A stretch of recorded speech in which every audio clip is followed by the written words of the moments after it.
Welcome back to Onevestor. ഇന്നത്തെ പോഡ്കാസ്റ്റിൽ ഞാൻ ആൻസർ ചെയ്യാൻ പോകുന്നത് ഫ്രീക്വൻ്റ് ആയിട്ട് ഇപ്പം ആൾക്കാർ ചോദിക്കുന്ന ഒരു ചോദ്യമാണ്. അതായത് ഇപ്പം SIP സ്റ്റാർട്ട് ചെയ്യാൻ പറ്റിയൊരു സമയമാണോ അല്ലയോ എന്നുള്ളത്. അതായത് മ്യൂച്വൽ ഫണ്ടിൽ ഇൻവെസ്റ്റ് ചെയ്യാനുള്ള ഒരു നല്ല സമയമാണോ ഇപ്പോഴെന്നാണ് മിക്ക ആൾക്കാരും ഈ അടുത്ത കാലത്തായിട്ട് ചോദിക്കുന്ന ഒരു ചോദ്യം എന്ന് പറഞ്ഞാൽ. അത് ചോദിക്കാനുള്ള റീസൺ എന്ന് പറഞ്ഞാൽ കോവിഡിന് ശേഷമുള്ള സ്റ്റോക്ക് മാർക്കറ്റിൽ ഒരു വലിയ റാലി തന്നെയാണ്. അതിൻ്റെ ആൻസർ എന്ന് പറഞ്ഞാൽ ഡെഫിനറ്റ്ലി യെസ് എന്ന് തന്നെയാണ്. പക്ഷേ അതിനർത്ഥം ഒരു മ്യൂച്വൽ ഫണ്ട് SIP ഇല്ലാതെ ജീവിക്കാൻ പറ്റില്ല എന്ന് പറഞ്ഞ ഒരു സ്റ്റേജിലൊന്നും അല്ല നമ്മൾ. കാരണം SIPയിൽ ഇൻവെസ്റ്റ് ചെയ്യണോ വേണ്ടോ എന്ന് തീരുമാനിക്കേണ്ടത് നിങ്ങൾ തന്നെയാണ് അൾട്ടിമേറ്റ്ലി, അല്ലാതെ നിങ്ങളുടെ ബാങ്കറോ അല്ലെങ്കിൽ ഇൻവെസ്റ്റ്മെൻറ്റ് അഡ്വൈസറോ അല്ല. കാരണം ഒരു മ്യൂച്വൽ ഫണ്ട് SIP സ്റ്റാർട്ട് ചെയ്യണോ വേണ്ടായോ എന്ന് തീരുമാനിക്കേണ്ടത് നിങ്ങൾ തന്നെയാണ്. ആ ഡെസിഷൻ എന്ന് പറഞ്ഞാൽ ടോട്ടലി ഡിപ്പെൻഡ് ചെയ്തിരിക്കുന്നത് നിങ്ങളുടെ റിസ്ക് അപ്പറ്റൈറ്റും ടൈം ഹൊറൈസണും ക്യാഷ് ഫ്ലോയും ഒക്കെ തന്നെയാണ്. സോ നിങ്ങൾക്ക് ഒരു മ്യൂച്വൽ ഫണ്ട് SIP സ്റ്റാർട്ട് ചെയ്യാനുള്ള പ്ലാൻ ഉണ്ടെന്നുണ്ടെങ്കിൽ നിങ്ങൾ തീർച്ചയായിട്ടും അറിഞ്ഞിരിക്കേണ്ട കുറച്ച് കാര്യങ്ങളാണ് ഇന്നത്തെ പോഡ്കാസ്റ്റിലൂടെ ഞാൻ പറയാൻ പോകുന്നത്.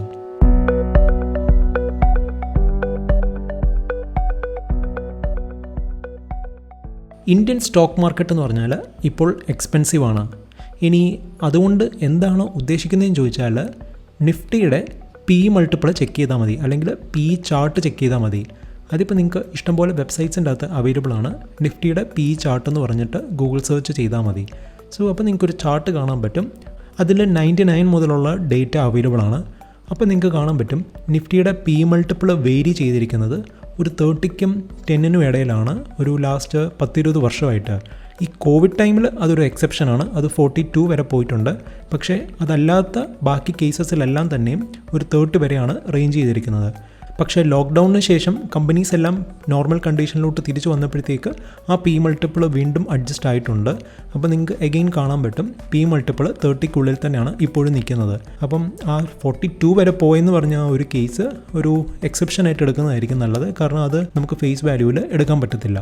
ഇനി ഈ PE മൾട്ടിപ്പിളായ 10ഉം 30 ഒക്കെ എന്താണ് സൂചിപ്പിക്കുന്നതെന്ന് ചോദിച്ചാൽ, നിങ്ങൾ സ്റ്റോക്ക് മാർക്കറ്റിൽ ഇൻവെസ്റ്റ് ചെയ്യാൻ പോകുമ്പോഴത്തേക്ക് നിങ്ങൾ ഒരു കമ്പനിക്ക് പേ ചെയ്യുന്ന പ്രൈസ് എത്ര ആണെന്നുള്ളതാണ് അത് സൂചിപ്പിക്കുന്നത്. ഫോർ എക്സാമ്പിൾ, നിങ്ങളിപ്പം വാങ്ങിക്കാൻ പോകുന്ന ഒരു സ്റ്റോക്കിൻ്റെ പ്രൈസ് എന്ന് പറഞ്ഞാൽ ലെറ്റ്സ് സേ ഇപ്പം 100 rupees ആണ്. ഇനിയും ആ കമ്പനിയുടെ മാർക്കറ്റ് ക്യാപിറ്റലൈസേഷൻ എന്ന് പറഞ്ഞാൽ 1000 crores ആണെന്ന് വിചാരിച്ചു. അതായത് കമ്പനിയുടെ സ്റ്റോക്ക് പ്രൈസ് ആണ് 100 rupees. മാർക്കറ്റ് ക്യാപിറ്റലൈസേഷൻ എന്ന് പറഞ്ഞാൽ അതായത് ആ കമ്പനിയുടെ എല്ലാ ടോട്ടൽ ഇഷ്യൂ ചെയ്തിരിക്കുന്ന എല്ലാ ഷെയർസിൻ്റെയും ഇപ്പോഴത്തെ മാർക്കറ്റ് വാല്യൂ ആണ് 1000 crores. അങ്ങനെയാണെന്നുണ്ടെങ്കിൽ നിങ്ങൾ പേ ചെയ്യുന്നത് ഇപ്പം ലെറ്റ്സ് സേ ഞാൻ നേരത്തെ പറഞ്ഞ പോലെ തന്നെ സ്റ്റോക്ക് പ്രൈസ് ആയ 100 rupees ആണ് നിങ്ങൾ പേ ചെയ്യുന്നതെന്നുണ്ടെങ്കിൽ അതിനെ വാല്യൂ ചെയ്യാനുള്ള ഒരു ഫോമുലയാണ് PE മൾട്ടിപ്പിൾ എന്ന് പറഞ്ഞാൽ. സോ PE മൾട്ടിപ്പിൾ സൂചിപ്പിക്കുന്നത് നിങ്ങൾ ഒരു സ്റ്റോക്ക് വാങ്ങിക്കാൻ നേരത്ത് ആ കമ്പനി ജനറേറ്റ് ചെയ്യുന്ന പ്രോഫിറ്റ്സിൻ്റെ എത്ര ടൈംസ് ആണ് നിങ്ങൾ പേ ചെയ്യുന്നതെന്നുള്ളതാണ് PE മൾട്ടിപ്പിൾ സൂചിപ്പിക്കുന്നത്. സോ ഈ കേസിൽ ഞാൻ ഓൾറെഡി പറഞ്ഞിരുന്നു, സ്റ്റോക്ക് പ്രൈസ് എന്ന് പറഞ്ഞാൽ 100 rupees ആണ്, മാർക്കറ്റ് ക്യാപിറ്റലൈസേഷൻ എന്ന് പറഞ്ഞാൽ 1000 crores ആണ്. ഇനി ആ കമ്പനി ഒരു വർഷം ജനറേറ്റ് ചെയ്യുന്ന പ്രോഫിറ്റ്സ് എന്ന് പറഞ്ഞാൽ 100 crores ആണെന്ന് വിചാരിച്ചു. അങ്ങനെയാണെങ്കിൽ നിങ്ങൾ പേ ചെയ്യുന്ന പ്രൈസ് എന്ന് പറഞ്ഞാൽ 10 times ആണ്. അതായത് കമ്പനിയുടെ ഒരു വർഷത്തെ പ്രോഫിറ്റ് എന്ന് പറഞ്ഞാൽ 100 crores ആണ്. ആ 100 crores ഇൻറ്റു 10 times ആണ് മാർക്കറ്റ് ക്യാപിറ്റലൈസേഷൻ എന്ന് പറഞ്ഞാൽ. എഗെയിൻ ആ കമ്പനിയുടെ ടോട്ടൽ മാർക്കറ്റ് ക്യാപിറ്റലൈസേഷൻ ആയ 1000 crores ആ കമ്പനി ഇഷ്യൂ ചെയ്തിരിക്കുന്ന ടോട്ടൽ നമ്പർ ഓഫ് ഷെയർസുമായിട്ട് ഡിവൈഡ് ചെയ്യുകയാണെങ്കിൽ കിട്ടുന്ന പ്രൈസാണ് ഈ സ്റ്റോക്ക് പ്രൈസ് ആയ 100 rupees എന്ന് പറഞ്ഞാൽ. അങ്ങനെയാണെങ്കിൽ ആ കമ്പനി ഒരു വർഷം ജനറേറ്റ് ചെയ്യുന്ന പ്രോഫിറ്റ്സ് ആയ 100 crores ആ കമ്പനിയുടെ ടോട്ടൽ നമ്പർ ഓഫ് ഷെയർസ് ആയിട്ട് ഡിവൈഡ് ചെയ്യുകയാണെങ്കിൽ എഗെയിൻ നിങ്ങൾക്ക് കിട്ടുന്ന ഒരു ഫിഗറാണ് 10 രൂപ എന്ന് പറഞ്ഞാൽ. സോ ആ 10 രൂപയുടെ 10 times ആണ് സ്റ്റോക്ക് പ്രൈസ് ആയ 100 rupees. ഇനിയും ആ കമ്പനി ജനറേറ്റ് ചെയ്യുന്ന ഒരു വർഷത്തെ പ്രോഫിറ്റ്സ് ആയ 100 crores-ൻ്റെ 10 times ആണ് ആ കമ്പനിയുടെ മാർക്കറ്റ് ക്യാപിറ്റലൈസേഷൻ എന്ന് പറഞ്ഞാൽ. സോ നിങ്ങൾ ആ കമ്പനിക്ക് പേ ചെയ്യുന്നത് ആ കമ്പനിയുടെ ഒരു വർഷത്തെ ഏർണിങ്സിൻ്റെ 10 times ആണെന്നുള്ളതാണ് അതിനർത്ഥം. ഇനി നിഫ്റ്റിയുടെ PE മൾട്ടിപ്പിൾ 10നും 30ക്കും ഇടയിലാണെന്ന് പറഞ്ഞാൽ അതിനർത്ഥം നിഫ്റ്റിയിൽ ഇൻക്ലൂഡ് ചെയ്തിരിക്കുന്ന 50 കമ്പനീസ് ഉണ്ട്.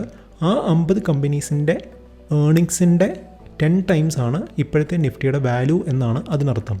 ഇനി ഇതൊരു റിയൽ ലൈഫ് എക്സാമ്പിളായിട്ട് ഞാൻ കമ്പയർ ചെയ്തിട്ട് ഒന്നുകൂടെ പറയാം. സപ്പോസ് നിങ്ങളുടെ വീടിനടുത്ത് ഒരു ഫ്ലാറ്റ് വിൽക്കാനുണ്ടെന്ന് വിചാരിച്ചു. അവർ ചോദിക്കുന്ന പ്രൈസ് എന്ന് പറഞ്ഞാൽ 10 ലക്ഷം രൂപയാണ്. പക്ഷേ നിങ്ങൾക്കറിയാം ഓൾറെഡി ഒരു 10 വർഷം മുമ്പ് അതേപോലെ ഒരു ഫ്ലാറ്റിൻ്റെ പ്രൈസ് എന്ന് പറഞ്ഞാൽ 1 ലക്ഷം രൂപയുള്ളായിരുന്നു. ഇനി 5 വർഷം മുമ്പായിരുന്നെന്നുണ്ടെങ്കിൽ അതേപോലെ ഒരു ഫ്ലാറ്റിൻ്റെ വില എന്ന് പറഞ്ഞാൽ 5 ലക്ഷം രൂപയായിരുന്നു. അതായത് 10 വർഷം മുമ്പ് നിങ്ങളുടെ വീടിനടുത്തുള്ള ഒരു ഫ്ലാറ്റിൻ്റെ വില എന്ന് പറഞ്ഞാൽ 1 ലക്ഷം രൂപയായിരുന്നു. 5 വർഷം മുമ്പ് അത് 5 ലക്ഷം രൂപയായിരുന്നു. ഇപ്പം ചോദിക്കുന്ന പ്രൈസ് എന്ന് പറഞ്ഞാൽ 10 ലക്ഷം രൂപയാണ്. അങ്ങനെയാണെങ്കിൽ നിങ്ങൾ ആ ഫ്ലാറ്റ് വാങ്ങിക്കുമോ ഇല്ലയോ? ഇനി വാങ്ങിക്കുമെന്നുണ്ടെങ്കിൽ തന്നെ നിങ്ങൾ എന്തടിസ്ഥാനത്തിലാണ് അതിനെ വാല്യൂ ചെയ്തിരിക്കുന്നത്?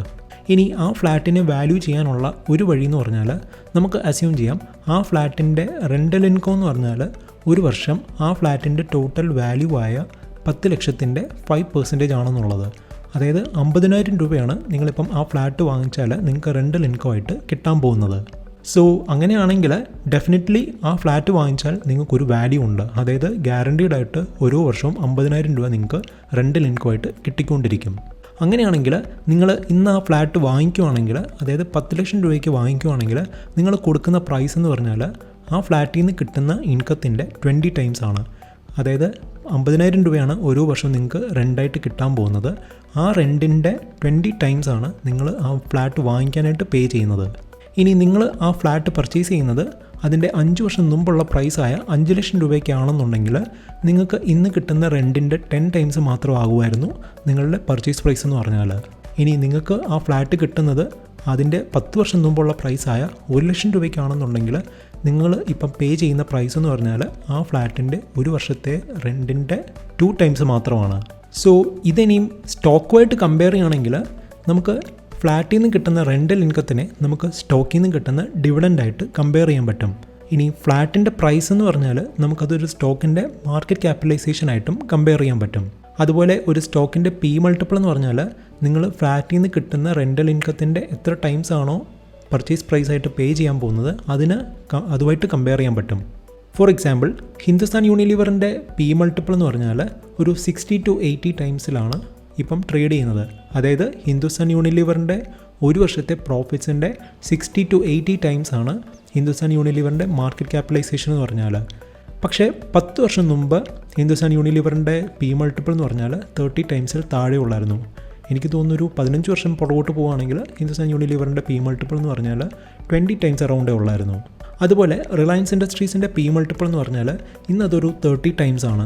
പക്ഷേ ഒരു 10-12 വർഷം പുറകോട്ട് പോവുകയാണെങ്കിൽ റിലയൻസിൻ്റെ പി മൾട്ടിപ്പിൾ എന്ന് പറഞ്ഞാൽ 10 to 15 ടൈംസേ ഉള്ളായിരുന്നു. അതുപോലെ ഹിന്ദുസ്ഥാൻ യൂണിലിവറിൻ്റെയും വിപ്രോയുടെയും ഇൻഫോസിസിൻ്റെയും ഒക്കെ പി മൾട്ടിപ്പിൾ എന്ന് പറഞ്ഞാൽ 300 ടൈംസ് ഒക്കെ ആയിരുന്നു ഒരു 20 വർഷം മുമ്പ് വരെ.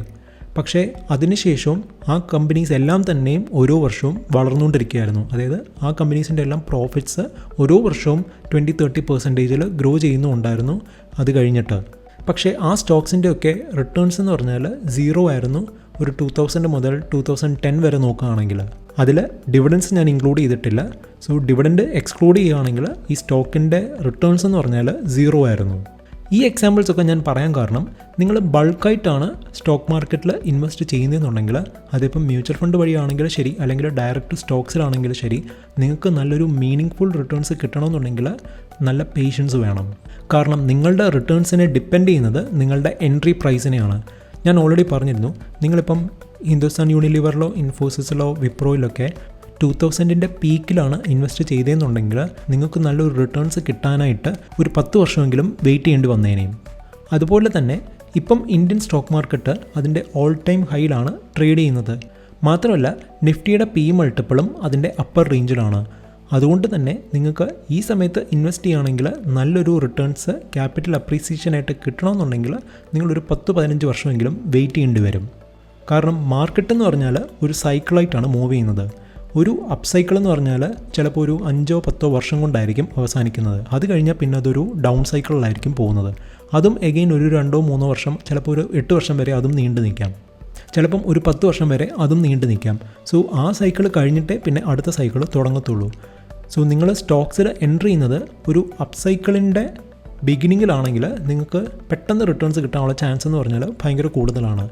ഇനി നിങ്ങൾ എൻട്രി ചെയ്യുന്നത് ഒരു അപ്പ് സൈക്കിളിൻ്റെ ടോപ്പിലാണെന്നുണ്ടെങ്കിൽ ആ സൈക്കിൾ അവസാനിച്ചിട്ട് അടുത്ത ഡൗൺ സൈക്കിളും കംപ്ലീറ്റ് ചെയ്ത് കഴിഞ്ഞ് പുതിയൊരു അപ്പ് സൈക്കിൾ തുടങ്ങുമ്പോൾ മാത്രമേ നിങ്ങൾക്ക് റിട്ടേൺസ് കിട്ടാനുള്ള ചാൻസ് ഉള്ളൂ. അതിന് പിന്നെയും ഒരു 5-10 വർഷമെങ്കിലും വെയിറ്റ് ചെയ്യേണ്ടി വരുമായിരിക്കും. ശരിക്കുള്ളൊരു സ്മാർട്ട് വെൽത്ത് ക്രിയേഷൻ നടക്കുന്നത് നിങ്ങൾ ഒരു അപ്പ് സൈക്കിളിൻ്റെ ബിഗിനിങ്ങിൽ ഇൻവെസ്റ്റ് ചെയ്തിട്ട് അതിൻ്റെ ഒരു പീക്കിൽ എക്സിറ്റും ചെയ്തിട്ട് പിന്നെ അടുത്ത സൈക്കിളിൻ്റെ ബിഗിനിങ്ങിൽ വീണ്ടും ഇൻവെസ്റ്റ് ചെയ്തിട്ട് പിന്നെയും എക്സിറ്റ് ചെയ്യുമ്പോഴാണ് അതിൻ്റെ ടോപ്പിൽ. അതുകൊണ്ട് തന്നെ മാർക്കറ്റിൽ എൻ്റർ ചെയ്യുന്നതിന് മുമ്പേയും നല്ലൊരു പേഷ്യൻസ് വേണം.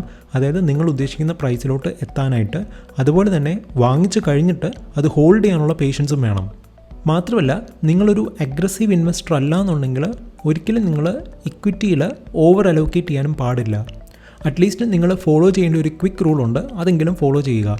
അതെന്ന് പറഞ്ഞാൽ നിങ്ങളുടെ ഏജ് എത്രയാണോ അത്രയും പെർസെൻറ്റേജ് നിങ്ങൾ ഫിക്സ്ഡ് ഇൻകത്തിൽ അലോക്കേറ്റ് ചെയ്യാവൂ. ഫോർ എക്സാമ്പിൾ, എനിക്കിപ്പം 36 ഇയേഴ്സ് ആണ് ഏജ്.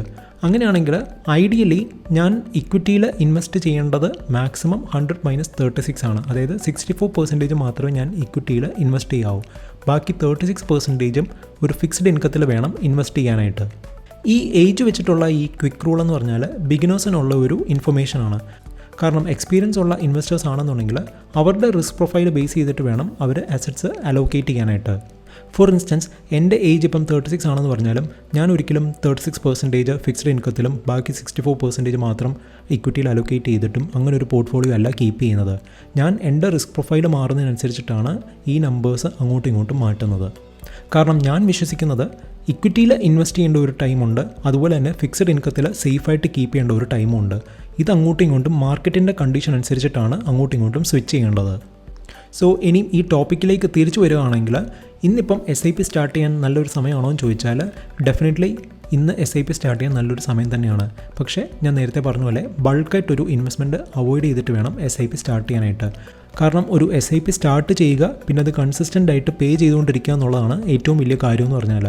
അല്ലാതെ ഇന്നിപ്പം മാർക്കറ്റിൻ്റെ കണ്ടീഷൻ നോക്കി ഇപ്പം ഓൾ ടൈം ഹൈയിലാണ്, അപ്പോൾ ഒരു ബൾക്കായിട്ടൊരു ഇൻവെസ്റ്റ്മെൻറ്റ് നടത്തിയിട്ട് 5 വർഷം കഴിഞ്ഞിട്ട് അല്ലെങ്കിൽ 10 വർഷം കഴിഞ്ഞിട്ട് അത് ഡബിൾ ആകും, 3 ഇരട്ടി ആകും എന്ന് പറഞ്ഞ് വിചാരിച്ചിരിക്കുകയാണെങ്കിൽ അത് മണ്ടത്തരമാകാനാണ് ചാൻസ് കൂടുതൽ. കാരണം മാർക്കറ്റിൻ്റെ ലെവൽസ് ഒരിക്കലും നമുക്ക് പ്രൊഡിക്റ്റ് ചെയ്യാൻ പറ്റത്തില്ല 2-3 വർഷം കഴിയുമ്പോഴത്തേക്ക്. അതിൻ്റെ ഏറ്റവും വലിയ എക്സാമ്പിളാണ് 2020 കോവിഡ് ക്രാഷ് എന്ന് പറഞ്ഞാൽ. ഇനിയും ഒരു മ്യൂച്വൽ ഫണ്ട് SIP സ്റ്റാർട്ട് ചെയ്യാൻ നിങ്ങൾ റെഡിയല്ല, അല്ലെങ്കിൽ അതിനുള്ള ടൈം ആയിട്ടില്ല എന്നാണ് നിങ്ങൾക്ക് തോന്നുന്നതെന്നുണ്ടെങ്കിൽ എഗെയിൻ നിങ്ങൾക്ക് ചെയ്യാൻ പറ്റുന്ന ഒരു കാര്യം എന്ന് പറഞ്ഞാൽ ഒരു ഫിക്സഡ് എമൗണ്ട് ഓരോ മാസവും സേവ് ചെയ്യുക. അതൊരു ഫിക്സഡ് ഡെപ്പോസിറ്റിൽ ഇടുക, അല്ലെങ്കിൽ ഒരു റെക്കറിംഗ് ഡെപ്പോസിറ്റിൽ ഇടുക. അതിൻ്റെ ഇൻട്രസ്റ്റ് റേറ്റ് എന്ന് പറഞ്ഞാൽ ചിലപ്പം എക്സ്ട്രീംലി ലോ ആയിരിക്കാം, പക്ഷേ എന്നാലും സേവിങ്സ് എന്ന് പറഞ്ഞ ഒരു ഹാബിറ്റ് കീപ്പ് ചെയ്യുക എന്നുള്ളതാണ് അതിൽ ഏറ്റവും പ്രധാനമായിട്ടുള്ള കാര്യം. അത് കഴിഞ്ഞിട്ട് നിങ്ങൾക്ക് ആ പൈസ തന്നെ ഒരു SIPയിലോട്ട് സ്വിച്ച് ചെയ്യുക. അതുപോലെ ഓരോ മാസവും അല്ലെങ്കിൽ ഓരോ വർഷവും പിന്നെ നിങ്ങൾക്ക് 10% നിങ്ങളുടെ SIP എമൗണ്ട് കൂട്ടുകയോ കുറയ്ക്കുകയോ ചെയ്യാൻ പറ്റും മാർക്കറ്റിൻ്റെ കണ്ടീഷൻ അനുസരിച്ചിട്ട്.